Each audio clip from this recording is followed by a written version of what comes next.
স্বৈরশাসক শেখ হাসিনার পতনের ৯ মাস পর দেশ ছাড়লেন সাবেক রাষ্ট্রপতি আব্দুল হামিদ। বুধবার রাত ৩টা ৫ মিনিটে থাই এয়ারওয়েজের TG 340 নম্বর ফ্লাইটে ব্যাংককের উদ্দেশ্যে ঢাকা ছাড়েন তিনি। আব্দুল হামিদ চিকিৎসার জন্য ব্যাংককে গেছেন জানিয়ে ইমিগ্রেশন কর্তৃপক্ষের দাবি, নিষেধাজ্ঞা না থাকায় সাবেক রাষ্ট্রপতিকে দেশ ত্যাগে বাধা দেয়া হয়নি। জুলাইয়ে বৈষম্য বিরোধী আন্দোলন দমনে সারা দেশে গণহত্যার পরিকল্পনার অভিযোগে গত 14 জানুয়ারি আব্দুল হামিদের বিরুদ্ধে মামলা হয়। কিশোরগঞ্জ সদর থানায় দায়ের করা এই মামলায় সাবেক প্রধানমন্ত্রী শেখ হাসিনা, তার ছোট বোন শেখ রেহানা, শেখ হাসিনার সাবেক উপদেষ্টা সজীব ওয়াজেদ জয়, তার মেয়ে সাইমা ওয়াজেদ পুতুল ও আওয়ামী লীগের সাধারণ সম্পাদক ওবায়দুল কাদেরও আসামি।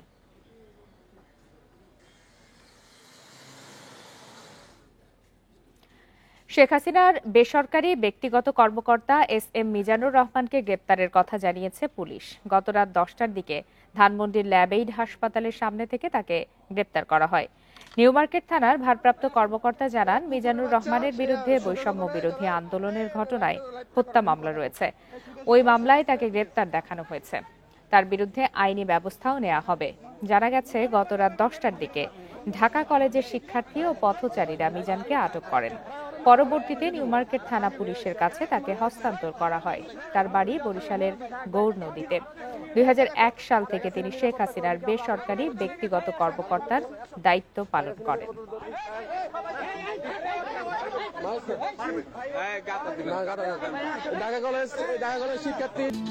জুলাই গণহত্যার ন্যায় বিচার না হলে ফ্যাসিবাদ আরও ভয়ঙ্কর রূপে ফিরবে বলে মন্তব্য করেছেন জামায়াতে ইসলামীর আমির ডাক্তার শফিকুর রহমান। সকালে আজিমপুরে দলের সাবেক সহকারী সেক্রেটারি জেনারেল ব্যারিস্টার আব্দুর রাজ্জাকের কবর জিয়ারত শেষে তিনি এই মন্তব্য করেন।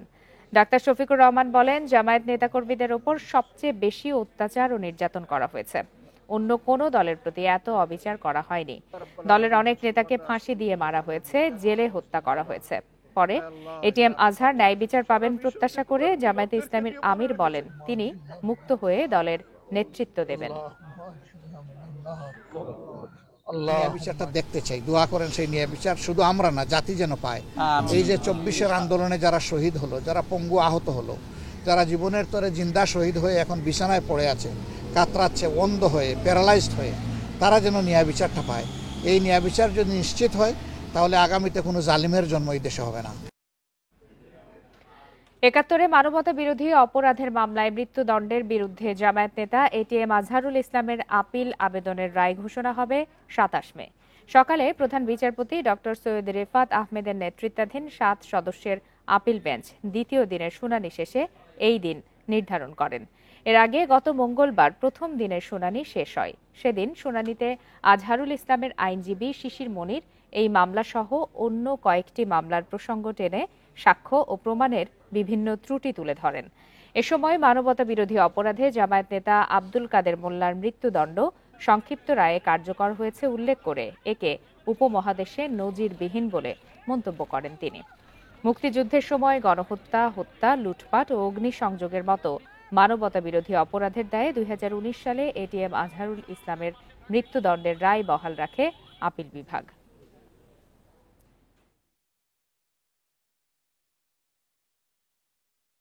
জনাব ATM আজহারুল ইসলামের আপিল মামলার শুনানি আজকে শেষ হল। মাননীয় আদালত বাংলাদেশ সুপ্রিম কোর্টের ফুল বেঞ্চ 27 মে এই মামলার রায় দেওয়ার জন্য দিন নির্ধারণ করেছেন। রমনা বটমূলে ছায়ানটের বর্ষবরণ অনুষ্ঠানে বোমা হামলা মামলায় হাইকোর্টের ডেথ রেফারেন্স ও আপিলের রায়ের প্রথম অংশ পড়া শেষ হয়েছে। বাকি অংশ পড়া শেষে আগামী 13 মে রায় ঘোষণা করবে হাইকোর্ট। সকাল 10টার দিকে বিচারপতি মোস্তফা জামান ইসলাম ও বিচারপতি নাসরিন আক্তারের হাইকোর্ট বেঞ্চ রায় পড়া শুরু করে। এ সময় আদালত মামলায় সাক্ষীদের বক্তব্য পাঠ করেন। সাজার অংশ পরবর্তীতে ঘোষণা করা হবে। 2001 সালের পহেলা বৈশাখে রমনা বটমূলে ছায়ানটের অনুষ্ঠানে বোমা হামলায় ঘটনাস্থলেই 9 জন নিহত হন। পরে হাসপাতালে মারা যান আরও একজন। ওই ঘটনায় হত্যা ও বিস্ফোরক আইনে 2টি মামলা হয়। বিস্ফোরক আইনের মামলাটি 24 বছর ধরে ঢাকার বিচারিক আদালতে ঝুলে আছে।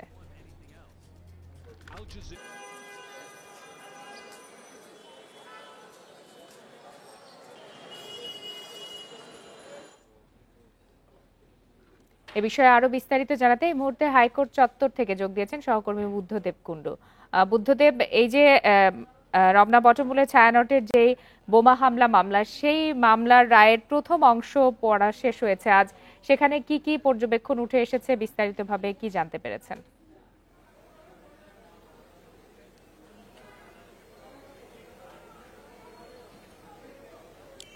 আপনি জানেন যে 8 জনের ফাঁসি এবং 6 জনের যে যাবজ্জীবন কারাদণ্ড দেয়া হয়েছিল এবং 2014 সালে এটি আদেশ দেওয়া হয় এবং এরপরে কিন্তু বিভিন্ন সময়ে আসামি পক্ষের আইনজীবীরা তাদের আপিল করেন এই মামলা থেকে খালাস দেওয়ার জন্য এবং আজকে কিন্তু সকাল 9:45টার দিকে মামলার শুনানি শুরু হয়। এখানে এস.এম. শাহজাহান আসামি পক্ষের আইনজীবী এবং শিশির মনির এই দুইজন আইনজীবী কিন্তু তাদের পক্ষে আসামিদের পক্ষে মতামত তুলে ধরেন এবং তারা কিন্তু তাদের খালাস চেয়ে আবেদন করেন। এই প্রথম দিকে আমরা দেখলাম প্রায় 2 থেকে 2.5 ঘন্টা আসামি পক্ষের আইনজীবীদের যে শুনানি সেটা যৌথ যে বেঞ্চ সেটি শোনে এবং তারপরে কিন্তু এখন বিরতি চলছে এবং একটু পরে আবার দ্বিতীয় সেই শুনানিটি চলবে। তবে একটি বিষয় যে জেলখানায় 2 জন আসামি মৃত্যুবরণ করেন এবং সেই সমস্ত তথ্য প্রমাণাদি সহ এই মামলাতে আর কি কি হয়েছিল এই আসামি পক্ষের আইনজীবীদের যে আপিল করেছে সেগুলো পুনর্বিবেচনা করবে এবং এখানে সকলের আসামি আছেন এবং জেল গেটে যারা ছিল তাদেরকে কিন্তু এখানে শুনানি করা হবে বলে জানানো হয়েছে এবং আগামী মঙ্গলবার পর্যন্ত এই রায়ের জন্য অপেক্ষা করতে হতে পারে বলে এমনটি আমাদের জানিয়েছেন। দ্বিতীয় পার্টে যে শুনানিটি হবে এখানে বলা হচ্ছে যে শুধুমাত্র মুফতি হান্নান বা যাদেরকে আসামি করা হয়েছে, মৃত্যুদণ্ড দেওয়া হয়েছে বা যাবজ্জীবন কারাদণ্ড দেওয়া হয়েছে তাদেরকে শুধুমাত্র সন্দেহ ভিত্তিতে তাদেরকে এই মামলায় অভিযুক্ত করা হয় এবং তাদের বিচার প্রক্রিয়া করা হয়।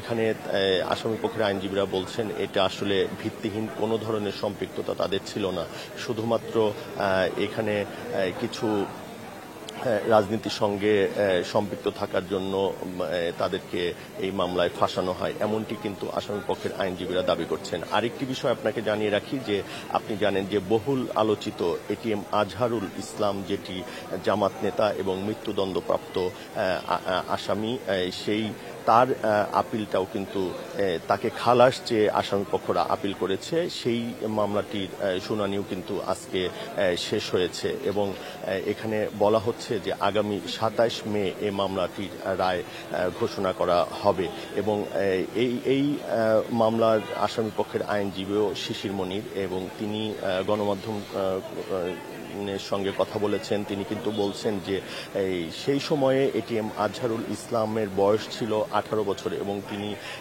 ইন্টারমিডিয়েটে পড়তেন। সেই সময়ে তিনি কোনো কমান্ডের সঙ্গে জড়িত ছিলেন না এবং তিনি কোনো রাজনীতি করেননি, শুধুমাত্র পরবর্তীতে জামাতে ইসলাম সঙ্গে যুক্ত হওয়ার জন্য সন্দেহের বশবর্তী এবং এখানে রাজনৈতিক চরিতার্থ করার জন্য আসলে তাকে ফাঁসানো হয় এবং তাকে এই মামলায় মৃত্যুদণ্ড দেওয়া হয় এবং তারাও কিন্তু আশা করছেন যে এতদিন আদালত তাদের কথা শুনেনি, আসামি পক্ষের আইনজীবীর কথা শুনেনি এবং আজকে তারা অনেক কিছু উপস্থাপন করেছে এবং তারা আশা করছেন যে 27 মে একটি ঐতিহাসিক রায় হবে এবং মৃত্যুদণ্ডপ্রাপ্ত এটিএম আজহারুল ইসলাম বেকসুর খালাস পাবেন। হাইকোর্ট চত্বর থেকে জানাচ্ছিলেন সহকর্মী বুদ্ধদেব কুণ্ডু। মানবিক করিডোর ইস্যুতে চীন জড়িত নয়, এটি বাংলাদেশ, মিয়ানমার ও আরাকান আর্মির ইস্যু বলে মন্তব্য করেছেন ঢাকায় নিযুক্ত চীনের রাষ্ট্রদূত ইয়াও ওয়েন। সকালে রাজধানীর বিস অডিটোরিয়ামে এক আলোচনা সভায় এই মন্তব্য করেন তিনি। পরে রোহিঙ্গা প্রসঙ্গে চীনা রাষ্ট্রদূত বলেন, রোহিঙ্গা সংকটের একমাত্র সমাধান প্রত্যাবাসন। বাংলাদেশ, মিয়ানমার দ্বিপাক্ষিকভাবে রোহিঙ্গা সংকট সমাধান করতে পারে, এক্ষেত্রে চীন মধ্যস্থতার ভূমিকা অব্যাহত রাখবে। পরে ভারত পাকিস্তান প্রসঙ্গে বলেন, দুই দেশের উত্তেজনাকর পরিস্থিতি নিয়ে উদ্বিগ্ন চীন। সন্ত্রাসবাদের ঘটনার নিরপেক্ষ তদন্ত হওয়া উচিত, পরিস্থিতি জটিল করে তুলতে পারে এমন যে কোনো ধরনের পদক্ষেপ নেওয়া থেকে দুই দেশকেই বিরত থাকতে বলেন তিনি। From the day one Bangladesh Myanmar দ্বিপাক্ষিকভাবে রোহিঙ্গা সমস্যার সমাধান করতে পারে বলে মনে করে চীন। রোহিঙ্গা সংকটের একমাত্র সমাধান প্রত্যাবাসন। এক্ষেত্রে মধ্যস্থতার ভূমিকা অব্যাহত রাখবে চীন, কিন্তু মিয়ানমারের অভ্যন্তরীণ সংঘাতের কারণে আপাতত এর কোনো অগ্রগতি নেই। এলপি গ্যাসের পরিবহন মজুদ ও বিক্রিতে অবৈধ ক্রস ফিলিং বন্ধে কঠোর অবস্থান নিয়েছে সরকার। ঝুঁকিপূর্ণ এ কাজে জড়িতদের বিরুদ্ধে ব্যবস্থা নিতে জেলার আইনশৃঙ্খলা বাহিনীকে নির্দেশনা দিয়েছে বিদ্যুৎ, জ্বালানি ও খনিজ মন্ত্রণালয়। তবে এই অবৈধ ব্যবসা বন্ধের জন্য সরকারের নজরদারি বাড়ানোর দিকেই জোর দিচ্ছেন বিশ্লেষকরা। এলপিজি গ্যাস সিলিন্ডারের লিকেজ থেকে আগুন ও বিস্ফোরণে প্রাণনাশ, এমনকি গোটা পরিবার নিশ্চিহ্ন হওয়ার মতো দুর্ঘটনা এখন হরহামেশাই ঘটছে। নিয়ম অনুযায়ী এলপিজি সিলিন্ডার ভরার জন্য উপযুক্ত অবকাঠামো ছাড়াও বিস্ফোরক অধিদপ্তর সহ বেশ কিছু সংস্থার লাইসেন্স এবং নির্দিষ্ট কিছু শর্ত মানা বাধ্যতামূলক। কিন্তু নাম সর্বস্ব কিছু প্রতিষ্ঠান সেটা না করে মূল অপারেটর থেকে বড় সিলিন্ডার কিংবা ট্যাঙ্কে এলপিজি কিনে নিজেরাই গোপনে ছোট বড় সিলিন্ডারে ভরছে অবৈধভাবে, যা ক্রস ফিলিং নামে পরিচিত। এভাবে এলপিজির অবৈধ ক্রস ফিলিং এখন অসহনীয় মাত্রায় চলে গেছে। একই সঙ্গে বাড়ছে দুর্ঘটনাও, বলছেন ব্যবসায়ীরা। এই ছত্রছায়া থেকে যদি এখান থেকে না বেরোনো যায় তাহলে কিন্তু সরকার ট্যাক্স পাবেন না, সরকার এক্সচেকারে টাকা জমা হবে না। প্লাস একটা সবচেয়ে বড় ভয়াবহ জিনিসটা, সেটা যদি কোনোদিন কোনো দুর্ঘটনা ঘটে তাহলে কিন্তু এটা মানে সেই অঞ্চলে একটা বড় বিপদ ডেকে আনবে। আর ঝুঁকিপূর্ণ এই ব্যবসা বন্ধের জন্য সরকারের নজরদারি বাড়ানোর তাগিদ গবেষকদের। এনজিও সেক্টরকে ব্যবহার করে এই জিনিসগুলোর ক্ষেত্রে যে অবৈধ যে সমস্ত কার্যক্রম রয়েছে, যেমন সিএনজি স্টেশন থেকে ভর্তি করা, কেটে বিক্রি করা, এই ধরনের জায়গাগুলো পরিপালনের জন্য সচেতনতা বৃদ্ধি এবং একই সাথে পরিপালনের জায়গাগুলোতে সার্ভিস ডেলিভারি বা এগুলো মনিটরিং এজেন্সি কিছু সৃষ্টি করে এই জিনিসগুলোর ক্ষেত্রে সচেতনতা এবং কার্যক্রমের উন্নতি করা দরকার। খাত বিশেষজ্ঞরা জানান, ক্রস ফিলিং ও গ্যাস চুরির মাধ্যমে ক্রেতা ঠকানোর পাশাপাশি হাতছাড়া হচ্ছে সরকারি আয়। এই নিয়ে এলপিজি অপারেটরদের পক্ষ থেকে গত ফেব্রুয়ারিতে লিখিত অভিযোগ দেওয়ার পর নড়েচড়ে বসে সরকার। Amirul Islam, independent News, Dhaka. দেশের বিভিন্ন স্থানে সিলিন্ডার গ্যাস মজুদ ও বিক্রি হচ্ছে নিয়ম নীতির তোয়াক্কা না করে। বেশিরভাগ ক্ষেত্রেই থাকে না অগ্নি নির্বাপন সহ কোনো রকম নিরাপত্তা ব্যবস্থা। নেওয়া হয় না সিলিন্ডার গ্যাস বিক্রির অনুমোদনও। হাটে বাজারে পাড়া মহল্লায় প্রকাশ্যেই চলছে ঝুঁকিপূর্ণ বেচাকেনা। সাভার, আশুলিয়া ও ধামরাইয়ে এমন কয়েক শতাধিক গোডাউন রয়েছে যেখান থেকে পাড়া মহল্লার বিভিন্ন দোকানে এলপি গ্যাস সিলিন্ডার পাইকারিতে বিক্রি করা হয়। পরে খুচরা দোকান থেকে কেনেন ভোক্তারা। তবে সিলিন্ডার মজুদে রাখা হয়নি কোনো নিরাপত্তা ব্যবস্থা। এছাড়া ক্রেতা বিক্রেতারা সিলিন্ডারের মান সম্পর্কেও সচেতন নন। গ্যাসের বোতল আমরা রাখি ঝুঁকিপূর্ণ কিনা কোম্পানি তো ওই সম্বন্ধে কোনো কিছু আমাদেরকে বলেও না, কোনো কিছু গায়ে লেখাও নাই। এটা নতুন কিংবা পুরাতন দেখে আমরা এটা বুঝি যে পুরাতনটা হচ্ছে ঝুঁকিপূর্ণ বেশি, নতুনটা হচ্ছে ঝুঁকিপূর্ণ না। টাঙ্গাইলে চায়ের দোকান, মুদি দোকান, হার্ডওয়্যারের দোকান সহ বিভিন্ন স্থানে প্রকাশ্যে সিলিন্ডার গ্যাস বিক্রি হলেও বেশিরভাগেরই নেই অনুমোদন। অনেক খুচরা বিক্রেতা এলপি গ্যাস ও পেট্রোল বিক্রির নিয়মকানুন জানেন না। অনেকে জানলেও ঝামেলার ভয়ে এড়িয়ে যান। কোম্পানির থেকে যদি কিছু করে দেয় তাহলে সে আমরা করতে পারবো, নাহলে আমরা করার কিছুই না, নাহলে বাদ দিয়ে না ব্যবসা। একই অবস্থা লালমনিরহাট, বগুড়া সহ দেশের বিভিন্ন এলাকায়। ফায়ার সার্ভিস বলছে, ঝুঁকি এড়াতে গ্যাস প্রতিষ্ঠানের বিক্রয় বিতরণ বিভাগ, বিস্ফোরক পরিদপ্তর সহ বিভিন্ন সংস্থার তদারকি বাড়ানো উচিত। কঠোরভাবে এটাকে মনিটরিং করে না নিয়ে আসা যায় তাহলে হয়তো ভবিষ্যতে এখান থেকে আরও বেশি লোকজনের ঝুঁকির যে দিকটা এটা হয়তো বেড়ে যাবে। তবে অনুমোদনহীন সিলিন্ডার বিক্রি বন্ধে অভিযান চালানোর পাশাপাশি সচেতনতা বাড়াতে নিয়মিত কার্যক্রম চালানোর দাবি প্রশাসনের। ডিলারশিপ থেকে অন্য কোনো জায়গায় বিক্রি করার কোনো ধরনের বৈধ কোনো আইনগত সুযোগ নেই। এর বাইরে কাউকে বিক্রি করতে পেলে আমরা আইনগত ব্যবস্থা নিচ্ছি এবং ভবিষ্যতে নিব। ঝুঁকি এড়াতে আইনের কঠোর প্রয়োগের দাবি সংশ্লিষ্টদের। রেশমি নন্দী, ইন্ডিপেন্ডেন্ট নিউজ। ভিসা জটিলতা স্বাভাবিক হয়ে আসায় সব আবেদনকারী যেতে পারবেন হজে। এখন পর্যন্ত সৌদি আরব পৌঁছেছেন প্রায় ৩৫,০০০ যাত্রী। এদিকে হজ যাত্রীদের সুবিধায় গ্রামীণফোন সহ অন্য অপারেটররা দিচ্ছে রোমিং সেবা। রাজধানীর আশকোনা হজ ক্যাম্প। কিছুক্ষণ পরেই হজযাত্রীরা মেহমান হবেন আল্লাহর ঘরের, আর সেই প্রস্তুতি নিচ্ছেন তারা। যাত্রার সময় সেলাইবিহীন সাদা কাপড়ে ইহরাম বেঁধেছেন তাদের অনেকেই। ইহরাম বাঁধার নির্দিষ্ট স্থান সৌদি আরবের ইয়া লামলাম কিংবা জুল হুলাইফা হলেও এই শুভ্রতার মিছিলে আগেই নিজেকে আবৃত করে নিয়েছেন সৃষ্টিকর্তার আবেগঘন ভালোবাসায়। আশকোনা ক্যাম্পের পরিবেশ হজ ব্যবস্থাপনায় সন্তুষ্টি জানানোর পাশাপাশি দীর্ঘদিনের লালিত স্বপ্ন পূরণে খুশি যাত্রীরা। আল্লাহ নিচ্ছে, এই জন্য আল্লাহর দরবারে কোটি কোটি শুকর আদায় করি। ভালো লাগছে, এটা সৌভাগ্য কপাল আমার, এটা কয়জনের ভাগ্য হয়। আল্লাহ যে নিয়ে যাচ্ছে, কবুল করছে। এই ৪,৫০০ বছর আগে আমাদের নাম লেখা হয়েছে সিরিয়াল, ওই যখন ইব্রাহিম আলাইহিস সালাম কাবা শরীফ তৈরি করছে। হজ যাত্রীদের জন্য এবার মোবাইল ব্যালেন্সের মাধ্যমে রোমিং প্যাক কেনার সুবিধা চালু করেছে গ্রামীণফোন। এতে করে হজ পালনে সৌদি আরবে যাওয়া বাংলাদেশিরা সহজেই দেশে থাকা প্রিয়জনের সঙ্গে যোগাযোগ রাখতে পারবেন। তবে এ বিষয়ে প্রচারণা বাড়ানোর পরামর্শ হজ যাত্রী ও তাদের স্বজনদের। আরো ভালো সংবাদ যে বাংলাদেশের টাকা বাংলাদেশে থাকবে, বাংলাদেশের সিম দিয়ে আমি কথা বলতে পারবো। বাংলাদেশ গভর্নমেন্ট একটা ইনিশিয়েটিভ নিয়েছে যে এর জন্য স্পেশালি রোমিং দরকার নেই, এন্ডোর্সমেন্টের দরকার নেই, বিডিটি যে অ্যাকাউন্ট ওটাই ইউজ করা যাবে। আমি যদি ওখানে এটা কমফোর্টেবল ফিল করি, নেটওয়ার্ক ভালো মনে করি, আমি ওটা করব। এদিকে ভিসা জটিলতা কমে আসার কথা জানিয়েছেন হজ পরিচালক। ভিসা জটিলতায় শুরুর ফ্লাইটগুলোতে যেতে না পারা যাত্রীরাও সৌদি আরব পৌঁছতে শুরু করেছেন। প্রথম দিকে ভিসাগত কারণে কিছু হজ যাত্রী নির্ধারিত ফ্লাইটে যেতে পারেনি। পরবর্তীতে এই ভিসাগুলো হওয়ার পরে আমরা খুব দ্রুতই কিন্তু তাদেরকে পাঠিয়ে দিয়েছি এবং আমরা এটি এজেন্সির ক্ষেত্রেও যে কতগুলো ভিসার কারণে যারা যেতে পারেননি সেগুলো আমরা দ্রুতই সমন্বয় করেছি। হজ ফ্লাইট চলবে আগামী 31 মে পর্যন্ত। চাঁদ দেখা সাপেক্ষে 4 অথবা 5 জুন পালিত হবে পবিত্র হজ। Adilur Rahman, Independent News, Dhaka. রাজধানীর কলাবাগানে মোটরসাইকেল দুর্ঘটনায় এক ব্যক্তি মারা গেছেন। ভোরে এই দুর্ঘটনা ঘটে। নিহত ব্যক্তির নাম শাহিন রহমান। তার বাড়ি ময়মনসিংহের কোতোয়ালি থানায়, তবে পরিবারের সাথে থাকতেন কলাবাগানে।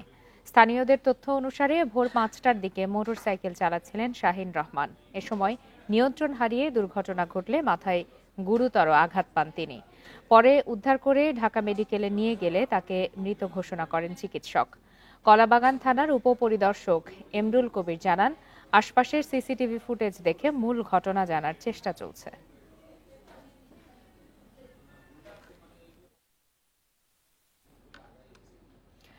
দেশে থ্যালাসেমিয়া রোগের বাহক প্রায় 2 কোটি।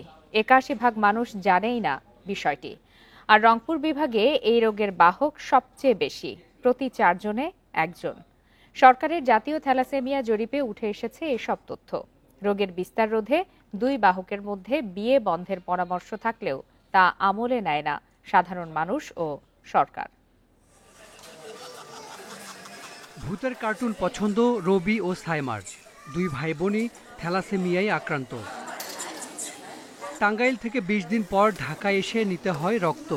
সাইমার জন্য রক্ত পাওয়া গেলেও রবির রক্তদাতা পাওয়া যায়নি। খাইতে পারে না, ঘুমাইতে পারে না, ওর জ্বর, অসুস্থ থাকে, বেশিরভাগ সময় তারা অসুস্থ থাকে। আর 10টা বাচ্চার মতো তারা চলাফেরা করতে পারে না। মা হিসাবে আমার অনেক অনেক কষ্ট লাগে। উদাস চোখে কি যেন খুঁজছে তামান্না। থ্যালাসেমিয়ায় তার জীবনের পথচলা হোঁচট খেয়েছে শৈশবেই। খুলনার রূপসার প্রত্যন্ত গ্রাম থেকে তাকেও ঢাকায় আসতে হয় প্রতি মাসে। বড় ভাই মারা গেছে থ্যালাসেমিয়ায়। তাহলে আমি যে কি হারাইছি আমি নিজেই বুঝি, যে আমার ছেলেটা 7 বছর বয়সে হারাইছি। আমার ছেলেটা বিনা ট্রিটমেন্টে মারা গেছে। আমি চাই না যে আমার মতো এরকম আর কোনো মারা কাঁদুক। আমার এই বাচ্চাটা এইখান থেকে যদি আমি ট্রিটমেন্ট না পেতাম হয়তো আমি এই সত্যটাও হারাতাম। এই শিশুদের বাবা মা থ্যালাসেমিয়ার বাহক। এতে সন্তানদের বহন করতে হচ্ছে রোগটি। বিয়ের আগে রক্ত পরীক্ষা না করায় অনুশোচনা আক্রান্ত শিশুদের পরিবারে। যথেষ্ট আপসেট আমি এই বিষয়টা নিয়ে। যদি বিয়ের আগে যদি আমি আরেকটু সচেতন হতাম তাহলে আমার এই সমস্যাটা পড়তাম না। আমরা যখন ডক্টরের সাথে দেখা করেছি, তো ডক্টর আসলে আমাদের এই বাহকের কারণে যে অনাগত ভবিষ্যতের প্রবলেম হবে এটা আসলে ওনারা আমাদেরকে বলেন। থ্যালাসেমিয়া নিয়ে জাতীয় জরিপে দেখা গেছে শহরের তুলনায় গ্রামে বাহক বেশি।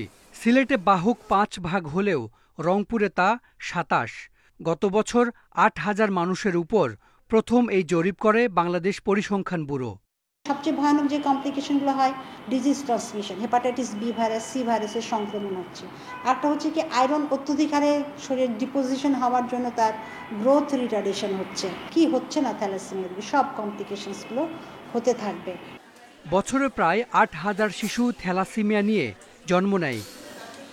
একটা সময় মধ্যপ্রাচ্যের দেশগুলোতে থ্যালাসেমিয়ার প্রকোপ ছিল অনেক বেশি। বিয়ের আগে রক্ত পরীক্ষা বাধ্যতামূলক করে দেওয়ার মাধ্যমে সেই প্রকোপ নিয়ন্ত্রণ করতে পেরেছে দেশগুলো, কিন্তু এ নিয়ে তেমন মাথা ব্যথা নেই বাংলাদেশ সরকারের। তাই সচেতন হতে হবে নাগরিকদের। বিয়ের আগে জেনে নিতে হবে বরকনে থ্যালাসেমিয়ার বাহক কিনা, তা না হলে অসুস্থ সন্তান আসবে পৃথিবীতে, আর সেই দায় কি এড়াতে পারবেন বাবা মা? Hasan Misbah, Independent News, Dhaka. কবিগুরুর ১৬৪তম জন্ম জয়ন্তীর মূল আয়োজন কুষ্টিয়ার শিলাইদহে। ৪ বছর পর সরকারিভাবে রবীন্দ্র জয়ন্তীর উদযাপনে দেশের বিভিন্ন জেলার মানুষ ভিড় করেছেন কুঠিবাড়ির আয়োজনে। ৩ দিনব্যাপী কর্মসূচি চলছে রবীন্দ্র স্মৃতি বিজড়িত সিরাজগঞ্জের শাহজাদপুর ও নওগাঁর পতিসরেও। রবীন্দ্রপ্রেমীদের পদচারণায় মুখর কুষ্টিয়ার শিলাইদহ। কবিগুরুর ১৬৪তম জন্মবার্ষিকীর উদযাপন চলছে তাঁর স্মৃতিধন্য কুঠিবাড়ি প্রাঙ্গণে। উৎসবে সারা দেশ থেকে আসা শিল্পীরা গান, নাচ, আবৃত্তি ও নাটক পরিবেশন করেন। ভার্চুয়ালি যুক্ত হয়ে ৩ দিনব্যাপী অনুষ্ঠান উদ্বোধন করেন সংস্কৃতি উপদেষ্টা মোস্তফা সরওয়ার ফারুকী।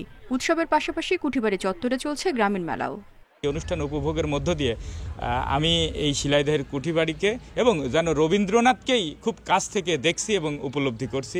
জাতীয় পর্যায়ে এটা পালন হচ্ছে, যার ফলে এইটা আরো ভিন্ন মাত্রা যোগ করেছে। উৎসবমুখর পরিবেশে সিরাজগঞ্জের শাহজাদপুরেও চলছে রবীন্দ্র জয়ন্তীর আয়োজন। উপস্থাপন করা হচ্ছে কবিগুরুর সাহিত্যকর্ম। ভক্তদের আশা তার চেতনা ছড়িয়ে পড়ুক নতুন প্রজন্মের মাঝেও। অনেক ভালো লাগছে, আমরা নাচ, গান, আবৃত্তি অনেক কিছুই উপস্থাপনা করছি। প্রতি বছরই শাহজাদপুরের মানুষ রবীন্দ্রপ্রেমী মানুষ, এভাবেই আমরা রবীন্দ্রনাথের জন্ম জয়ন্তীটাকে বড় পরিসরে পালন করে থাকি। এই বছরও সেইভাবেই 3 দিন ব্যাপী আয়োজন মালা করা হয়েছে। নওগাঁর পতিসরেও জমজমাট আয়োজন কবিগুরুর জন্মদিন উদযাপনে। 3 দিনব্যাপী সাংস্কৃতিক অনুষ্ঠান ছাড়াও চলছে গ্রামীণ মেলা। রেশমি নন্দী, ইন্ডিপেন্ডেন্ট নিউজ। সিরাজগঞ্জের শাহজাদপুরে 3 দিনব্যাপী আয়োজন রয়েছে কবিগুরুর জন্মোৎসব উপলক্ষে। এ বিষয়ে আরো বিস্তারিত জানাতে এই মুহূর্তে সিরাজগঞ্জ থেকে যোগ দিয়েছেন সহকর্মী দিলীপ কুমার গৌড়। দিলীপ, রবীন্দ্র জয়ন্তীতে শাহজাদপুরে আজ কি কি আয়োজন রয়েছে? আমি এখন দাঁড়িয়ে আছি শাহজাদপুরের রবীন্দ্র কাছারি বাড়িতে। সকাল 10টায় কিন্তু এখানে 3 দিনব্যাপী যে রবীন্দ্র জন্ম উৎসব, সেই উৎসবের উদ্বোধন করেছেন পার্বত্য চট্টগ্রাম বিষয়ক মন্ত্রণালয়ের সচিব আব্দুল খালেক। সকালবেলা শাহজাদপুর উপজেলা শিল্পকলা একাডেমি তারা পরিবেশন করেছেন কবিগুরু রবীন্দ্রনাথ ঠাকুরের কবিতা এবং সাহিত্য প্রবন্ধ এবং গীতি আলেখ্য। বিকেলে রয়েছে সিরাজগঞ্জের শাহজাদপুর উপজেলা যে সকল সাংস্কৃতিক সংগঠন আছে তাদের পরিবেশনায় এখানে নৃত্য পরিবেশন হবে, নাটক পরিবেশন হবে, সাংস্কৃতিক অনুষ্ঠান হবে। পাশাপাশি শিশু কিশোরদের একটি 1 ঘন্টার কর্মসূচি রাখা হয়েছে আজকে। রবীন্দ্রনাথের জন্ম উৎসব উপলক্ষে শাহজাদপুরের রবীন্দ্র কাছারি বাড়িতে 3 দিনব্যাপী অনুষ্ঠানমালার প্রথম দিন আজ। আগামীকাল সিরাজগঞ্জ জেলা শিল্পকলা একাডেমি এবং শ্রীকমল সঙ্গীত বিদ্যালয় তাদের পরিবেশনা করবে এবং শেষের দিনে ঢাকা থেকে আগত শিল্পীবৃন্দ এবং শাহজাদপুরে যে সকল শিল্পীরা আছে তাদের অনুষ্ঠান পরিবেশিত হবে। এবারে কিন্তু আমরা দেখেছি যে উৎসবের যে আমেজ, সেই আমেজ রয়েছে শাহজাদপুরের। আপনারা জানেন যে সকালের যে উদ্বোধনী অনুষ্ঠান ছিল সেটা একটাই শেষ হয়েছে, কিন্তু এখনো কিন্তু এই রবীন্দ্র কাছারি বাড়িতে যারা রবীন্দ্র প্রেমী এবং শাহজাদপুরে যারা সাংস্কৃতিক কর্মী তাদের আনাগোনা চলছে। জি দিলীপ কুমার গৌড়, আপনাকে অনেক ধন্যবাদ। প্রায় 1 বছর আগে উদ্বোধনের কথা থাকলেও এখনো আলোর মুখ দেখেনি চট্টগ্রাম চিড়িয়াখানার বার্ডস পার্ক। স্বৈরাচার পতনের পর নির্মাণ কর্মীদের ওপর কয়েক দফা হামলার জেরে থমকে যায় কাজ। অভিযোগ উঠেছে পার্কটির প্রায় 10 একর জায়গা দখলের চক্রান্ত করছেন প্রভাবশালীরা। এদিকে দখল করা কিছু জায়গা উদ্ধার হয়েছে এবং দ্রুত পার্কটি খুলে দেওয়ার আশ্বাস কর্তৃপক্ষের।